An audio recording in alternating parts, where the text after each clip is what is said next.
We've held this webinar on procurement fraud to highlight some of the key issues that exist within this area in the public sector in Wales.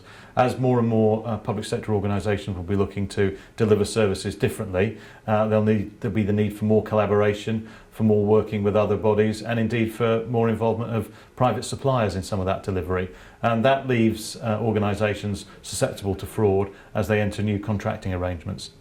So I think it's important that organisations have a good understanding of what procurement fraud is and what they can do to protect themselves. I think the key message for me is so that organisations understand their own risk to fraud, where they are most at risk, what areas they are most susceptible, and they take some action to initially prevent, but then certainly detect and investigate fraud and take some sanctions.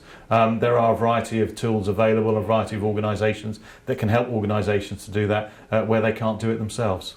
I'm head of the Sit for Counter Fraud Centre. Our job is to provide tools and services to the public sector. We do work with the private sector and also the voluntary sector. So we do things like training, accredited training, setting standards, and then providing other services. So one of the things that we do is we host Fighting Fraud Locally, which is the English counter-fraud strategy.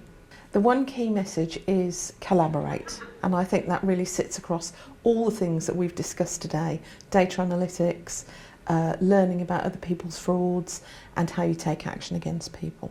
I'm a senior consultant with the Fraud Investigation Services of Grant Thornton UK.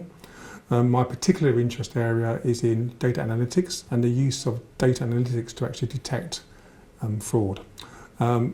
Today it's very much about me working with my colleagues in the public sector, seeing how we can work together going forward in linking what we do in the commercial sector and what you do in the public sector, for the purpose of developing a joined-up type approach to fraud prevention, specifically in procurement. The one key message from me, I think, really is about ensuring that look at your systems, see where you can develop simple data analytical type approaches to your data, and test that data, link it to what's available in the commercial sector, and by doing that, you'll provide a much more robust system for detecting fraud in the e-procurement arena.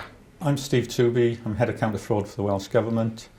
I deal with frauds or suspicion of frauds that impact upon Welsh Government financially. I think the one key message I'd like delegates to take away from today is data sharing, sharing of information, and the phrase I used during this morning, being legally audacious in how you share that information, because a lot of people use Data Protection Act as the Data Can't Do Act when it's there to be used.